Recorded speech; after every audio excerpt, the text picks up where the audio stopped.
నమస్తే, welcome to Aadya TV. Komaram Bheem Asifabad జిల్లా జైనూరు అనే ప్రాంతము అట్టుడుకుతున్నది. ఏదైతే ఆదివాసీ మహిళ మీద అత్యాచార యత్నం జరిగిందో అది కాస్త ఆమెకు న్యాయం చేయాలంటూ ఆందోళనకు దిగారు ఆదివాసీ సంఘాలు. అయితే ఈ ఆదివాసీ సంఘాల ఆందోళనకు దిగిన తర్వాత క్రమంగా పూర్తి స్థాయిలో హింసాకాండ బాగా రగులుకుంది. అయితే ఈ స్టోరీలోకి వెళ్తే ఫస్ట్ అసలు కథ ఏంటి, ఎందుకు ఇంత లేటుగా వెలుగులోకి వచ్చింది అంటే, ఏదైతే ఈ ఘటన ఉందో ఆసిఫాబాద్ జిల్లాలో ఆ జైనూరు సంబంధించి ఆదివాసీ మహిళ మీద అత్యాచార యత్నము సెప్టెంబర్ 1న జరిగినట్టు మనకు సమాచారం.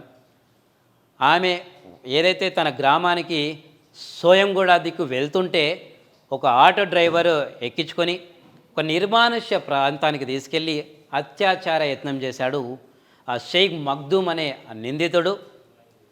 అయితే తాను ప్రతిఘటించడంతో బలంగా తన తల మీద కొట్టాడనమాట. అయితే ఫస్ట్ అసలు పూర్తిగా ఏం జరిగిందంటే, ఫస్ట్ ఈ కేసుని పోలీసులు జస్ట్ ఒక యాక్సిడెంట్ కేసుగా నమోదు చేశారు. తర్వాత తన స్టేట్మెంట్, ఎందుకంటే స్టేట్మెంట్ తీసుకున్నారు. ప్రస్తుతము ఆదివాసీ మహిళ హైదరాబాద్ గాంధీ హాస్పిటల్లో చికిత్స తీసుకుంటుంది, ట్రీట్మెంట్ తీసుకుంటా ఉంది. ఆ స్టేట్మెంట్ తీసుకున్నాక, వాంగ్మూలం తీసుకున్నాక అర్థమైంది, ఒక ఆటో డ్రైవరు అత్యాచార యత్నం చేయడంతో పాటు మర్డర్ చేద్దామని ప్లాన్ చేస్తుంది. అంటే ఎక్కడ నిజం బయటికి వెళ్తుంది అని, ఎందుకంటే బయటికి వెళ్ళి నిజం చెప్పగలను అని చెప్పేసి తల మీద బలంగా కొట్టడము, తాను ప్రతిఘటించడంతోన అక్కడి నుంచి వెళ్ళిపోయాడు మన ఆటో డ్రైవరు. ఆ తర్వాత మెల్లిగా వెలుగులోకి వచ్చింది. అయితే దీనికి సంబంధించి ప్రస్తుతం ఆసిఫాబాద్ జిల్లాలోని ఆ జైనూరు ప్రాంతం ఏదైతే ఉందో పూర్తి స్థాయిలో అసలు ఒక రకమైన ఆందోళన దిగారు. ఆదివాసీ సంఘాలు కూడా పూర్తి స్థాయిలో న్యాయం చేయాలంటూ, అయితే ఏదైతే ఆ నిందితుడు ఉన్నాడో అతన్ని షేక్ మగ్దూమ్ అనే అతన్ని పోలీసులు అరెస్ట్ చేశారు, రిమాండ్లో పెట్టారు. అయితే ఉరిశిక్ష విధించాలంటూ ఆదివాసీ సంఘాలు పెద్ద ఎత్తున ఆందోళనకు దిగాయి. అయితే ఆ ఆందోళన తర్వాత ఎందుకు ఇంతగా హింసాకాండ చెలరేగింది, ఏమై ఉంటుంది అనేది అసలు ఏంటంటే, అంతమంది కలిసి అయితే ఆందోళనకు దిగిన ఆదివాసీ సంఘాలంతా కూడా హంతకుడి ఇంటి వైపు, నిందితుడి ఇంటి వైపు, ఏదైతే అత్యాచారం యత్నం చేశాడో ఆ దుండగుడి ఇంటి వైపు వెళ్ళడంతోనే పూర్తి స్థాయిలో పోలీసులు అడ్డుకోవడము, ఆ క్రమంలోనే ఈ హింసాకాండ చెలరేయిందని తెలుస్తోంది. అయితే ఇక్కడ ఒకటి, ఎందుకంటే ఇలాంటి ఏదైతే మనము నేను ఇంతకుముందు ఒకసారి ఏదైతే కోల్కతా డాక్టర్ సంబంధించి ఉదంతంలో కూడా చెప్పాను, ఎప్పుడైనా ఒక మహిళ ఇలాంటి పరిస్థితి గురైనప్పుడు, అత్యాచారం కానీ మర్డర్ కానీ ముఖ్యంగా రేప్ సంబంధించి గురైనప్పుడు తక్షణమే ఆందోళనకు దిగుతాం ఖచ్చితంగా. ఎందుకంటే ఆవేశం ఉంటుంది, ఎన్కౌంటర్ చేసేయాలని అడుగుతుంటాము. కాకపోతే ఆ క్రమంలో నిజాలు మరుగున పడిపోతాయి అనేది ఒకటి. ఇంకొకటి ముఖ్యంగా ఇక్కడ ఏదైతే ఈ ఆసిఫాబాద్ సంబంధించి జైనూర్, ఇది ఒక కమ్యూనలిస్టు పులుముకుంటుంది, ఒక మతం రంగు పులుముకుంటుంది మెల్లిగా క్రమంగా. ఎందుకంటే కొన్ని సంఘాలు కొన్ని స్టేట్మెంట్లు ఇస్తూ ఉన్నాయి. ఎందుకంటే అక్కడ రెండు వర్గాలకు సంబంధించి గొడవలు జరుగుతున్నాయి. కొన్ని సంఘాలు ఏమంటున్నాయంటే ఇన్వాల్వ్ అయిపోయి ఇది ఫలానా మతం మీద దాడి కావాలనే టార్గెట్ చేస్తున్నారని చెప్పేసి కొన్ని సంఘాలు, లేదు అని చెప్పేసి ఒక్కడు చేసిన తప్పుకి మొత్తం పూర్తి స్థాయి మతాన్ని విమర్శిస్తారా లేదా ఆ మతానికి అంటగడతారా అని ఇంకోటి. అసలే ఆదివాసీ మహిళ, ఆమెకు న్యాయం జరగాలి లేదా ఆ నిందితుడికి శిక్ష పడాలని కోరుకోవాలి, కానీ ఈ మత రాజకీయం ఎందుకు? ఇక్కడే జాగ్రత్త ఉండాలి జనాలు, ఇక్కడే. ఎందుకంటే ఇలాంటి హింసాకాండలే చెలరేగుతాయి. ఆదివాసీ సంఘాలు ఏదైతే ధర్నా చేస్తున్నాయో, ఆందోళన చేపడుతున్నాయో, ఉన్నట్టుండి అది తీవ్ర రూపం దాల్చడం ఏంటి? పూర్తి స్థాయిలో అక్కడ షాపులు కావచ్చు, అక్కడ వ్యాపార సముదాయాలు కావచ్చు, లేదా వేరే ఇతరత్ర వెహికల్స్ కావచ్చు, వాటన్నిటిని దగ్ధం చేయడం ఏమిటి మధ్యలో? ఎందుకంటే ఇక్కడ ఎందుకంటే మామూలుగా వెనకేసుకోవచ్చు, ఎందుకంటే ఇక్కడ పేరుతోనే ప్రాబ్లం వస్తుందన్నమాట. ఒక ముస్లిం పేరు వినబడేసరికి హిందూ సంఘాలు టార్గెట్ చేసే ఇలా చేశారా అనే కోణంలో ఆలోచిస్తున్నాయి. అంటే నిజాలు తెలియకుండా అటువంటి కోణంలో అలా వెళ్ళకూడదు అనేదే అభిప్రాయం ఇక్కడ. ఎందుకంటే ఆదివాసీ మహిళకు ఘటన ఎదురైంది, ఆమెకు అన్యాయం జరిగింది, ఆమెకు న్యాయం జరిగే విధంగా కోర్టుల పర్యవేక్షణలో అతనికి శిక్ష పడాల్సిందే, ఆ షేక్ మగ్దుమ్ అనే వ్యక్తికి శిక్ష పడాల్సిందే.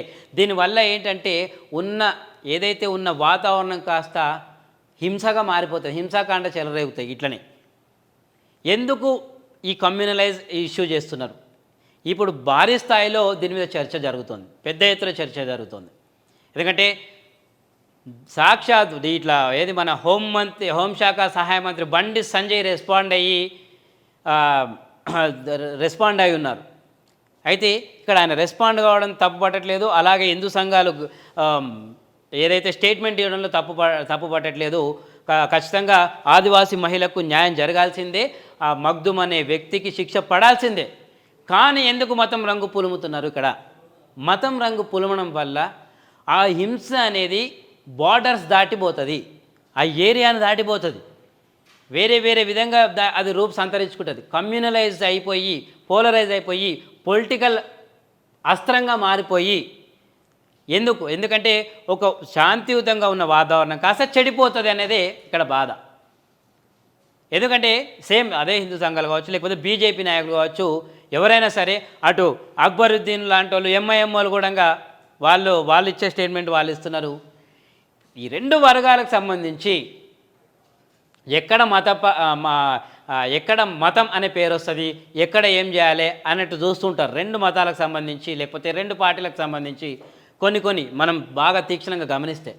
దీనిపైన నేను చెప్పాలనుకునేది ఏంటంటే, కుల్లాగా మొన్నటిదాకా అటు ఖమ్మం కావచ్చు, లేదా మహబూబాబాద్ కావచ్చు, వరదలు వచ్చేసి జనాలు అల్లకల్లోలం అయిపోయి తీవ్ర ఇబ్బందులు పడితే ఏ ఒక్క సైడ్ నుంచి కూడా, ఇప్పుడు చెప్తున్నా నేను ప్రస్తావించిన ఈ రెండు పార్టీలకు సంబంధించి కూడా ఒక్కరు కూడా గ్రౌండ్లోకి రాలేదు, వరదలకు సంబంధించి రెస్పాండ్ కాలేరు, ఎమ్మెల్యేలు ఉన్నారు, ఎంపీలు ఉన్నారు, ఎవ్వరు కూడా ముందరికి రాలేదు.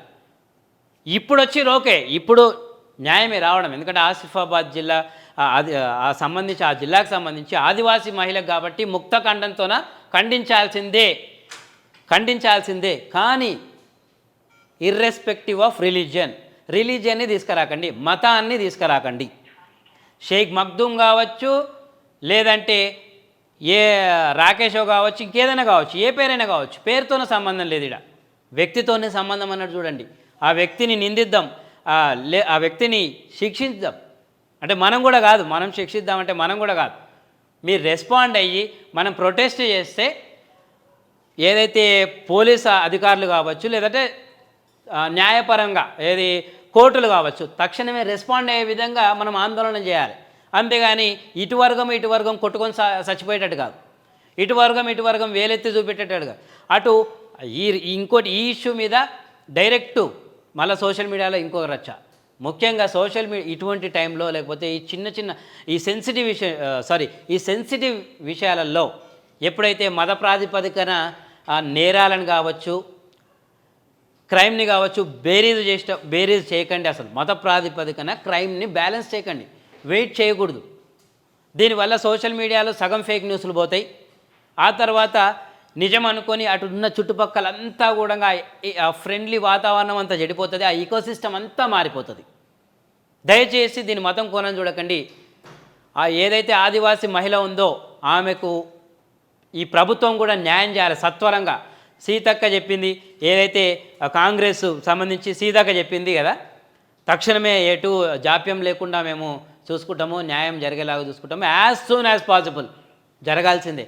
ఆమెకే కాదు, ఎవరికైనా సరే, ఏ కేటగిరీ అయినా సరే, ఏ ప్రాంతమైనా సరే, ఏ మతమైనా సరే, ఏ ప్లేస్ అయినా సరే, ఆడవాళ్ళకి ఇటువంటివి ఎదురైనప్పుడు irrespective of religion, place and ఇంకేదైనా కానీ వాళ్ళకు న్యాయం జరిగేలా చూడడమే మన పని. అందరము ముక్తఖండంతో నినదించాలి, ఏది న్యాయం జరగాలని. ఇక్కడ ఎన్కౌంటర్లు కూడా కాదు, ఎందుకంటే మనం నిర్ణయించకూడదు శిక్షలు, దానికంటూ హైకోర్టులు న్యాయస్థానాలు ఉన్నాయి కాబట్టి అవి చూసుకుంటాయి. కానీ అవి పనిచేసేటట్టు, ఏదైతే త్వరితగతిన పనిచేసేటట్టు మాత్రం మనము ఆందోళన చేపట్టాలి, లేకపోతే మన వాయిస్ రేజ్ చేయాలి. ఇప్పుడు కూడా పొలిటికల్ కావచ్చు, పొలిటీషియన్స్ కావచ్చు, లోకల్ ఆర్గనైజేషన్స్ కావచ్చు, వీళ్ళందరూ కూడా అవకాశం కోసం ఎదురు చూస్తూ అసలు జరగాల్సిన న్యాయాన్ని వేరే కోణంలో చిత్రీకరిస్తూ, వేరే రూపంలో దాన్ని చిత్రీకరిస్తూ, వేరే దారిలో దాన్ని తీసుకుపోతూ ఉంటారు. అవి పోతూ ఉంటాయి. ఎందుకంటే ఇందాక మామూలుగా